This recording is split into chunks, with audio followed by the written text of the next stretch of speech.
আচ্ছা, ব্যবসা শুরু করার কথা ভাবলেই কি আমাদের সেই চেনা ছবিটা ভেসে ওঠে? মানে বিশাল একটা অফিস লাগবে, অনেক লোকবল, কোটি টাকার বিনিয়োগ, এইসব।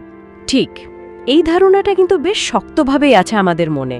হ্যাঁ, কিন্তু আজ আমরা যে বইটা নিয়ে কথা বলছি, রিওয়ার্ক, সেটা কিন্তু এই পুরো ধারণাকেই বেশ বড় একটা ঝাঁকুনি দেয়। একদম। বইটা বলছে শুরু করার জন্য এত এলাহি কাণ্ডের দরকারই নেই, ছোট করে শুরু করা, স্মার্টলি শুরু করা, সেটাই আসল। আইডিয়াটা হলো অপেক্ষা না করে কাজে নেমে পড়া। হ্যাঁ, যারা কিছু একটা করবেন ভাবছেন কিন্তু ওই যে পারফেক্ট প্ল্যান বা বিশাল আয়োজনের অপেক্ষায় আটকে আছেন, তাদের জন্য এই বইটা দারুণ একটা অনুপ্রেরণা। আজকের আলাপে আমরা বইটার কিছু খুব কাজের দিক, প্র্যাকটিক্যাল টিপস তুলে ধরার চেষ্টা করব, যেগুলো হয়তো অনেকের আলোচনার মোড় ঘুরিয়ে দিতে পারে। যেমন ওই প্রশ্নটা, অফিস আগে নাকি ক্লায়েন্ট আগে? ঠিক, এই ধরনের বাস্তব প্রশ্নগুলো নিয়েই কথা বলবো। দারুণ। তাহলে একদম প্রথম আইডিয়াটা দিয়ে শুরু করা যাক, ছোট সহজ শুরু। হ্যাঁ, বইটাতে বলা হচ্ছে শুরুতেই সবকিছু একদম নিখুঁত করার দরকার নেই। ধরুন একটা কফি শপ, শুরুতে 20 রকম কফি না রেখে হয়তো 1-2 রকম স্পেশাল আইটেম রাখা, যেটা সত্যিই ভালো। এটা কতটা কাজের বলে মনে হয়?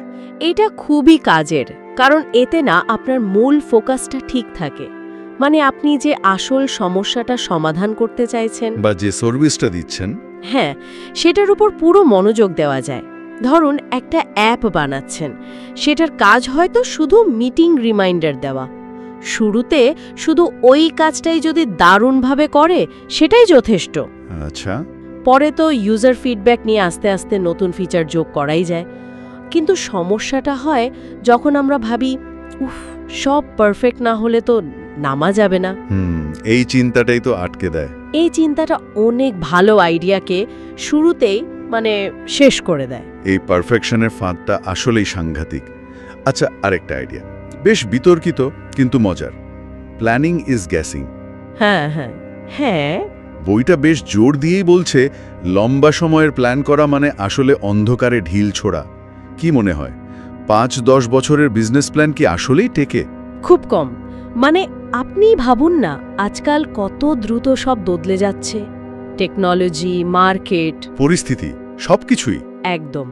তো মাসের পর মাস ধরে শুধু প্ল্যানিং করার চেয়ে ছোট করে শুরু করে কাজ করতে করতে শেখা আর দরকার মতো পথ বদলানো, এটাই তো অনেক বেশি কাজের, তাই না? তার এই না যে প্ল্যানিং একেবারেই বাদ। না না, তা নয়। অবশ্যই প্ল্যান দরকার, তবে সেটা হবে ফ্লেক্সিবল আর ছোট। আসল প্রশ্ন হলো, আমরা প্ল্যান করতে যতটা সময় দিচ্ছি ততটা কি কাজটাই দিচ্ছি, নাকি প্ল্যানিংয়েই সব এনার্জি শেষ? ঠিক পয়েন্ট। কাজের কথায় যদি আসি, মিটিং নিয়ে বইটার একটা বেশ কড়া কথা আছে, কিন্তু মিটিংস আর টক্সিক। হ্যাঁ, এটা নিয়েও বেশ আলোচনা হয়।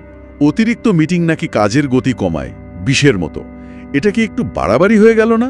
সব মিটিংই কি খারাপ? বেশিরভাগ মিটিংই কিন্তু কাজের ফ্লো নষ্ট করে। আপনি একটা জরুরি কাজ করছেন, হঠাৎ একটা মিটিং ডাকলো, মনোযোগটা চলে গেল। হ্যাঁ, আর অনেক লোক থাকলে, নির্দিষ্ট এজেন্ডা না থাকলে তো কথাই নেই, সময় নষ্ট। এর চেয়ে বরং ছোট ফোকাসড আলোচনা বা ধরুন ইমেল, মেসেজ, এগুলো ভালো, সিদ্ধান্ত তাড়াতাড়ি হয়। লজিক্যাল। একইভাবে মার্কেটিং নিয়েও তো একটা অন্যরকম কথা আছে। হ্যাঁ, ওই অংশটা আমার খুব পছন্দের। Marketing is everything you do. Marketing শুধু বিজ্ঞাপন বা প্রচার নয়। না, একদমই না। আপনার কাস্টমারের সাথে আপনার প্রত্যেকটা ইন্টারঅ্যাকশনই মার্কেটিং। আপনার প্রোডাক্টের কোয়ালিটি, আপনার ব্যবহার, আফটার সেল সার্ভিস, সবই। যেমন ধরুন কোনো দোকানের কর্মীর ভালো ব্যবহারের জন্য আমরা আবার সেখানে যাই। ঠিক, এটাই তো সেরা মার্কেটিং। কাস্টমার নিজে থেকেই ফিরে আসছে। এরপর আসে ওই সীমাবদ্ধতার ব্যাপারটা, টাকা নেই, লোক নেই, এইসব আর কি। হ্যাঁ, এটা তো খুব কমন একটা অজুহাত। কিন্তু বইটা বলছে ঠিক উল্টো কথা, এমব্রেস কনস্ট্রেইনস, সীমাবদ্ধতাকেই আপন করে নিন। এটা দারুণ একটা দৃষ্টিভঙ্গি, কারণ ওই অভাবটাই কিন্তু আপনাকে নতুন কিছু ভাবতে বাধ্য করে। কম রিসোর্সে কিভাবে সেরাটা দেওয়া যায়, এই চিন্তা থেকে তো ক্রিয়েটিভিটি আসে। ঠিক। আচ্ছা, এই প্রসঙ্গে আরেকটা আইডিয়া আছে না, স্ক্র্যাচ ইওর ওন ইচ। হ্যাঁ, নিজের সমস্যার সমাধান করতে গিয়ে ব্যবসা শুরু করা। নিজের জীবনের কোনো প্রয়োজন মেটাতে গিয়েই হয়তো দারুণ একটা ব্যবসার আইডিয়া পাওয়া যায়, কারণ তখন আপনি নিজেই তো ফার্স্ট কাস্টমার। একদম। ধরুন আপনার নিজের নোট গুছিয়ে রাখতে সমস্যা হচ্ছে, ভালো অ্যাপ পাচ্ছেন না, আপনি নিজেই একটা বানিয়ে ফেললেন, পরে দেখলেন আরে এই সমস্যা তো আরো অনেকের। হয়ে গেল একটা বিজনেস। হ্যাঁ, কারণ নিজের সমস্যাটা আপনি সবচেয়ে ভালো বুঝবেন। আচ্ছা, এরপর কাজের ধরন নিয়েও তো কিছু বলা আছে। ওয়ার্কাহলিজম ইজ নট আ ভার্চু। ও হ্যাঁ, মানে সারাদিন গাধার মতো খাটা বা নিজেকে খুব ব্যস্ত দেখানো, এটা কোনো কাজের কথা না। ঠিক, কোয়ালিটি ওভার কোয়ান্টিটি। মানে 8 ঘন্টা অফিসে বসে থাকার চেয়ে হয়তো 4 ঘন্টা মন দিয়ে কাজ করা অনেক বেশি প্রোডাক্টিভ। ব্যস্ত থাকা আর প্রোডাক্টিভ থাকা তো এক নয়। একদম।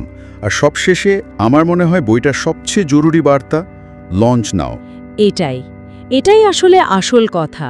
পারফেক্ট হওয়ার জন্য অপেক্ষা করতে থাকলে সেই শুরুটা আর হবেই না হয়তো। যা আছে তা নিয়েই নেমে পড়া। হ্যাঁ, আপনার প্রোডাক্ট বা সার্ভিস যদি 80% তৈরিও থাকে, সেটা নিয়ে আসুন না বাজারে, কাস্টমারে ফিডব্যাক নিন, শিখুন, উন্নতি করুন। শুরু করার জন্য আজকের চেয়ে ভালো দিন আর নেই। তাহলে পুরো আলোচনার সারমর্ম যদি করি, রিওয়ার্ক আমাদের বলছে ওই গতানুগতিক ব্যবসার ধারণা থেকে বেরিয়ে আসতে, মানে বড় প্ল্যানের চেয়ে ছোট ছোট পদক্ষেপে এগোনো, পারফেকশনের অপেক্ষা না করে কাজ শুরু করা, সীমাবদ্ধতাকে ভয় না পেয়ে শক্তি বানানো, আর কথার চেয়ে কাজে জোর দেওয়া, কাজ দিয়েই শুরু। একদম। তো যারা আমাদের শুনছেন তাদের জন্য একটা ছোট্ট প্রশ্ন রেখে যাই তাহলে। হ্যাঁ, অবশ্যই।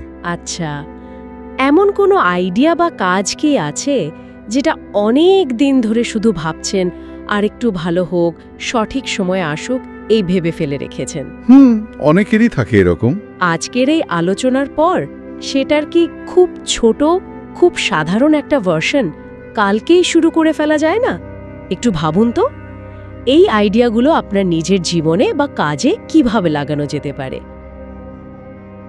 আজকের বইয়ের গল্প এখানেই শেষ।